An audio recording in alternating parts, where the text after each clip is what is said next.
दर्शकों नमस्कार। Social media पर अक्सर आप लोग देखते हैं संत रामपाल जी के जितने भी फॉलोवर हैं वो लोग यही चिल्लाते रहते हैं कि हम भारत को दहेज मुक्त बनाना चाहते हैं। हमारे गुरुदेव का मिशन है भारत को दहेज मुक्त बनाना। उनके गुरुदेव का तो मिशन हो सकता है, लेकिन मुझे नहीं लगता कि वर्तमान में संत रामपाल जी के जो फॉलोवर हैं संत रामपाल जी के जेल जाने के बाद उनके मिशन को फॉलो कर रहे हैं। ये वीडियो आप जी देख रहे हैं, ये संत रामपाल जी के फॉलोवर के बीच में आपस में शादी का है, जिसको वे लोग रमेणी का नाम देते हैं। भाई और बहनों, क्या आपको किसी भी एंगल से ये लग रहा है कि ये लोग एक संत के शिष्य हो सकते हैं? इनका पहनावा, इनका रंग ढंग, इनका आपस में मिलना जुलना क्या कहीं से भी एक भगत की तरह लग रहा है, एक संत के शिष्यों की तरह लग रहा है? और ऊपर से कहते हैं कि हम भारत को दहेज मुक्त बनाना चाहते हैं। हम संत रामपाल जी के फॉलोवर ना दहेज में 1 रुपया लेते हैं, ना किसी को 1 रुपया देते हैं। दहेज तो राक्षस है। ये वीडियो आप ध्यान से देखिएगा। और इस वीडियो में जो लड़की है वो संत रामपाल जी की फॉलोवर है और एक अन्य लड़के संत रामपाल जी के फॉलोवर के साथ ही अपनी शादी कर रही है। भाई और बहनों, आजकल आप देखते होंगे दहेज लेने का एक नया ट्रेंड चल पड़ा है। पहले के समय में जब लोग अपनी बहन बेटी की शादी किया करते थे और जो भी वो दहेज दिया करते थे, सामान दिया करते थे, बेड, कूलर, फ्रिज, बर्तन वगैरह, साइकिल वगैरह, मोटरसाइकिल वगैरह, तो उसका प्रदर्शन किया करते थे। लोग उसको देखा करते थे कि दहेज में क्या क्या दिया है। लेकिन आजकल एक ट्रेंड चल गया है, इस प्रकार से दहेज लेने को सार्वजनिक तौर पर लोग अपनी बेइज्जती मानते हैं। तो लोगों ने नगद लेना शुरू कर दिया। लड़की वाले से या तो सोने चांदी के आभूषण लेने शुरू कर दिए, या फिर नगद पैसे लेने शुरू कर दिए, या फिर लड़की के नाम पर कोई प्लॉट वगैरह, कोई जमीन वगैरह। लोगों ने आज इस प्रकार से दहेज लेना शुरू कर दिया है। और मुझे लगता है संत रामपाल जी के फॉलोवर भी संत रामपाल जी के मिशन को भुलाकर उसी परिपाटी पर चल पड़े हैं। ये लड़की देखिएगा आप, ये लोग दावा करते हैं कि हम संत रामपाल जी के फॉलोवर हैं, 1 रुपया हम किसी से दहेज नहीं लेते। इस लड़की ने ऊपर से लेकर नीचे तक जितना सोना पहन रखा है, जितनी ज्वेलरी पहन रखी है, आम व्यक्ति भी विचार कर सकता है कि कम से कम 5 से 7 लाख रुपए तक का ये सोना है, ये ज्वेलरी है। ये ज्वेलरी लड़की कहां से लाई होगी? इस लड़की के पिता ने दी होगी। तो लड़की के पिता ने दी है तो क्या यह दहेज नहीं है? क्या एक लड़की के द्वारा उपदेशी होने के बावजूद अपने पिता से इतना गहना बनवाना, क्या यह दहेज नहीं है? या उस पिता के द्वारा अपनी लड़की को, जो कि संत रामपाल जी की शिष्या है, 5-7 लाख रुपए की ज्वेलरी बना कर देना, इतना सोना उसको पहनाना, शादी का महंगा महंगा जोड़ा ला कर देना, क्या यह दहेज नहीं है? जिस प्रकार से दुनिया वाले सोने चांदी के रूप में दहेज लेते हैं, उसी प्रकार से संत रामपाल जी के फॉलोवर ले रहे हैं। तो बताइए कहां से दहेज मुक्त भारत बनाएंगे? ये तो वही सब कुछ फॉलो हो रहा है जो जगत वाले कर रहे हैं। तो क्या आप इसको दहेज मुक्त कहोगे? बिल्कुल भी इसको दहेज मुक्त नहीं कहा जा सकता है। वास्तव में दहेज मुक्त शादी या रमेणी वो होती है यदि किसी लड़की का बाप सक्षम है अपनी बच्ची को करोड़ों रुपए देने में, और लड़की को या लड़के वाले को अगर अपने गुरुदेव का मिशन याद है कि बेटा ना 1 रुपया लेना, ना 1 रुपया देना, और सादा कपड़ों में ही हमने रमेनी करनी है, शादी करनी है, तो ये लड़की अपने पिता को मना कर देती कि पिताजी, मैं तो संत रामपाल जी की शिष्या हूं, और यदि आप मुझे इस प्रकार से सोने चांदी के आभूषण में ला दोगे, यदि आप ये 5-7 लाख रुपए के सोने चांदी के आभूषण मुझे दोगे, तो ये तो मेरे गुरुदेव के ज्ञान और मिशन के खिलाफ है। मेरी तो मर्यादा टूटेगी, मेरे गुरुदेव मुझसे नाराज होंगे।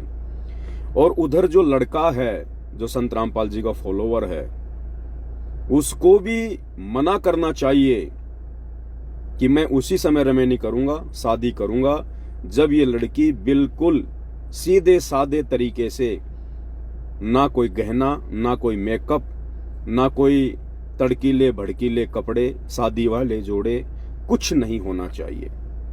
सिंपल तरीके से लड़की मंडप में बैठेगी तो मैं मेरे गुरुदेव के विधि विधान अनुसार 16 या 17 मिनट में जो रमेणी होती है मैं उससे शादी करूंगा। लेकिन यहाँ ना तो लड़की अपने पिता को मना कर रही है, ना लड़का अपने ससुर को मना कर रहा है। उल्टा ये तो खुश नजर आ रहे हैं, ये तो मुस्कुरा रहे हैं। इनके चेहरे की चमक देखिए, किस प्रकार से मेकअप करवा रखा है, लाल पीली हो रही है। ऊपर से बाप ने अपनी बेटी को सोने चांदी में बिल्कुल पीली कर रखा है। तो इनको तो खुशी हो रही है, इनको मर्यादा टूटने का भय नहीं, इनको डर नहीं, इनको अपने गुरुदेव का मिशन याद नहीं। भक्ति बिना क्या होते हैं ये भरम रहा संसारे, रति कंचन पाया नहीं रावण चलती बार। ओह, सर्व सोने की लंका थी, किसा को बद्दी था, करके भक्ति सिद्धि प्राप्त रिद्धि प्राप्त करके, और सोने की लंका जैसे हम गारा की ईंट पका के और मकान बनाते हैं, वो सोने की ईंट बना के, छोटी छोटी ईंटें होती थी पहले, और उनसे सोने ही की वो गारा बना के और महल बनवा रखे थे उसने। इतना धनी था। और आप दौरे मुश्किल से 50-20 ग्राम 20 तोले सोना होगा थर, बुढ़ा बुढ़ा सेठ होगा जिस पर 20-30-40 तोले सोना हो गया। कहते वो रति नहीं लेके गए, ग्राम भी नहीं ले जा सका, तुम कहां ले जा सकोगे और के कला तोड़ दोगे 40 तोले सोने में।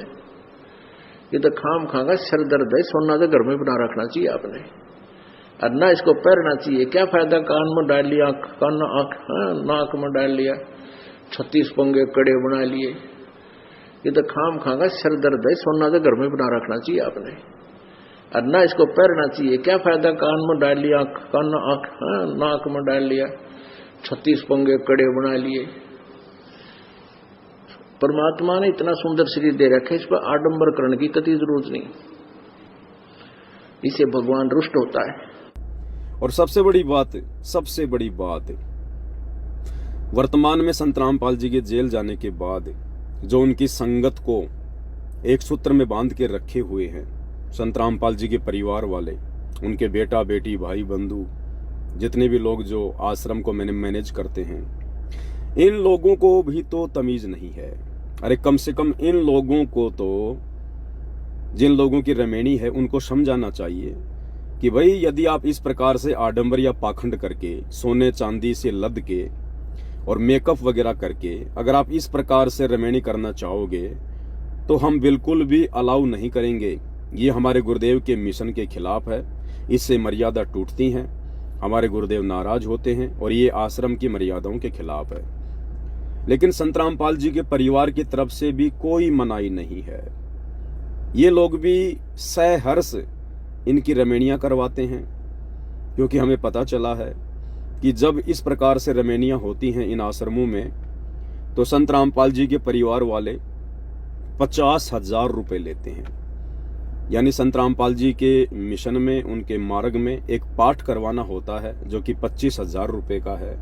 तो जब भी किसी लड़के या लड़की की रमेणी होती है तो दोनों पक्षों से 25,000 रुपए एक पाठ के रूप में लिए जाते हैं।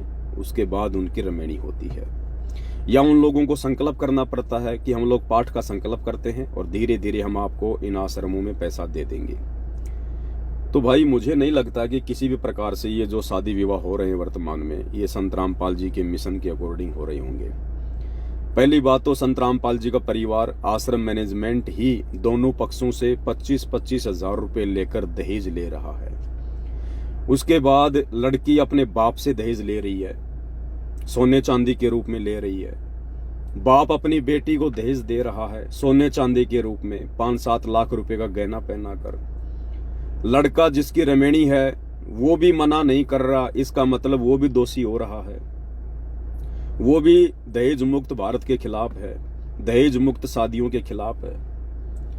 और सोचिए जब ये लोग इस प्रकार से शादी के समय इतना आडंबर, इतना पाखंड कर रहे हैं, अपने गुरुदेव की मर्यादाओं को तोड़ रहे हैं, भला इनके शादी होने के बाद जब ये अपने घर पर जाएंगे तो इनके माता पिता अपने रिश्तेदारों के लिए, अपने समाज वालों के लिए क्या कुछ नहीं करेंगे। वो लोग डीजे भी बजाएंगे, रिसेप्शन पार्टी भी देंगे, अपने समस्त रिश्तेदारों को बुलाकर सब कुछ करेंगे। तो भाई और बहनों, वर्तमान में संत रामपाल जी के दहेज मुक्त मिशन की आड़ में खुद संत रामपाल जी का परिवार ही उनके मिशन को बर्बाद कर रहा है, बिगाड़ रहा है। अन्यथा संत रामपाल जी के परिवार को पहले ही, जैसे ही संत रामपाल जी जेल में गए और उसके बाद इन लोगों ने आश्रम खोले, उसी समय से इन लोगों को ये नियम पारित कर देना चाहिए था कि इस आश्रम की तरफ यदि कोई कदम बढ़ाएगा तो संत रामपाल जी के प्रत्येक नियम को फॉलो करना पड़ेगा। अन्यथा हमें ऐसे भक्तों की कोई आवश्यकता नहीं है। ना हम किसी के दान धर्म के भूखे हैं, ना हम किसी की संपत्ति के भूखे हैं, लेकिन ऐसा बिल्कुल नहीं है। असल में संत रामपाल जी का परिवार भक्तों के दान धर्म का ही भूखा है। कहते नकबे सर नकबा बनी पैर थी हार हमेल, 1-1 लाख के गहने पहरा करती, आज वो सुंदरी से कुतिया बनी, देख साहिब के खेल। तो पुण्यात्मा, ये इन बातों से डर लगना चाहिए। इन बातों से डर लगने लगेगा, मालिक में रुचि बनेगी और भजन करने को दिल करेगा। और ये लोग दिखावा जो ड्रामा है, नाचा कूदी, ये बकवाद मन में आवे को नहीं। ये कहने की आवश्यकता नहीं पड़ा, दास ने कैसा मत करियो। हाँ, कहना तो पड़ता है एक बार बालक को, कुछ दिनों के बाद फिर आपकी रुचि ना बढ़े। आपको नाम दिया जाता है, नाम देने से पहले सब नियमों से परिचित कराया जाता है। और हमने ये पुस्तक बनाई है भक्ति सौदागर को संदेश। इसके प्रथम अध्याय में ही हमने नियमों का पूरा विस्तार से विवरण दिया है कि कोई भी पुण्यात्मा इस आश्रम की तरफ आएगा तो पहले तैयार होकर आवे। पहले क्या होता था कि भक्तजन समझाते थे, नाम ले लो तुम्हारा कल्याण हो जाएगा, बड़े सुख होते हैं। यहाँ आ जाते थे उपदेश लेने, और यहाँ आकर के हम फिर उनको लिस्ट दिखाते थे, ये नियम निभाने हैं, तो बात जाते थे कि नहीं हमारा भी ये नियम नहीं निभा, क्योंकि वो उल्टे रंग में रंगे हुए वो सारे। तो अब उनको पहले ये लिख कर दे दिए कि तुम तैयार होकर आ जाना, तुम्हारा मन मान्य आना, क्योंकि कल्याण होगा इस मर्यादा में रहने से। तो अब उनको पहले ये लिख कर दे दिए कि तुम तैयार होकर आ जाना, तुम्हारा मन मान्य आना, क्योंकि कल्याण होगा इस मर्यादा में रहने से। तो अब उनको पहले ये लिख कर दे दिए कि तुम तैयार होकर आ जाना, तुम्हारा मन मान्य आना, क्योंकि कल्याण होगा इस मर्यादा में रहने से। और इन भूखे लोगों को संत रामपाल जी की मर्यादाओं से, उनके भक्ति विधान से कोई लेना देना नहीं है। इनको केवल पैसा चाहिए, माया चाहिए। भाड़ में जाए संत रामपाल जी, भाड़ में जाए संत रामपाल जी का मिशन। तो भाई और बहनों, ये हकीकत है जो आपकी आंखों के सामने है। ये लड़की आप देख सकते हैं किस प्रकार से इसने 5-7 लाख रुपए के गहने पहन रखे हैं। इसके हाथों को देखिए आप। ओ हो, हे भगवान। अनिल अंबानी के बेटे की शादी में उसके बेटे की बहू राधिका अंबानी ने भी इतना सोना नहीं पहना होगा, इतनी सज धज के शादी के मंडप में नहीं बैठी जितना कि संत रामपाल जी के फॉलोवर बैठ रहे हैं। तो कहां से ये लोग भारत को दहेज मुक्त बनाएंगे? ये तो समाज को उल्टा बिगाड़ रहे हैं। इनकी करनी और कथनी में रात दिन का अंतर है। करनी तज कथनी कथे, अज्ञानी दिन रात, कुत्ते जूं भौंकत फिरे, सुनी सुनाई बात। यदि वास्तव में आप लोग संत रामपाल जी के यथार्थ मिशन से परिचित होना चाहते हैं, संत रामपाल जी की सभी मर्यादाओं से परिचित होना चाहते हैं कि कैसे होते हैं संत रामपाल जी के फॉलोवर, क्या क्या उनकी मर्यादा है, वास्तव में संत रामपाल जी का सच्चा मिशन कहाँ से संचालित हो रहा है, तो आप जी फेसबुक पर जाकर सर्च कीजिए पवन दास इज लाइव। आप पवन दास की वीडियो देखिएगा, आपको पूरी कहानी समझ में आ जाएगी कि वर्तमान में संत रामपाल जी का यथार्थ 13वां कबीर पंथ कहाँ से चल रहा है और इन आश्रमों में क्यों इतना पाखंड हो रहा है, क्यों इतना आडंबर हो रहा है। सब कुछ आपको वहां से पता चलेगा। तो फेसबुक पर सर्च करें पवन दास इज लाइव। बाकी आपको सतलोक आश्रम की तरफ से चिल्लाने वाली जो राम कहानी है कि हम दहेज मुक्त भारत बनाना चाहते हैं, उसकी हकीकत, उसकी सच्चाई मैंने आपको इस वीडियो के माध्यम से संत रामपाल जी के फॉलोवर के बीच में हो रही इस शादी को दिखाकर बता दी है। अब आप स्वयं निर्णय कर लेना आप लोगों ने क्या करना है, क्या नहीं करना है। भक्ति के नाम पे ढोंग करना है, पाखंड करना है, या हल्के में लेना है, या फिर साध संगति से जुड़कर आप लोगों ने संत रामपाल जी के मिशन के साथ साथ अपना आत्म कल्याण करवाना है, अपना मोक्ष करवाना है और अपने गुरुदेव भगवान को प्रसन्न करना है। ये आप लोगों की अपनी सोच के ऊपर है, अपने बुद्धि विवेक के ऊपर है, क्योंकि घोड़े के आगे घास ही डाली जा सकती है। खाना ना खाना उसकी अपनी भूख और प्यास के ऊपर निर्भर होता है। तो भाई और बहनों, हकीकत आपके सामने है।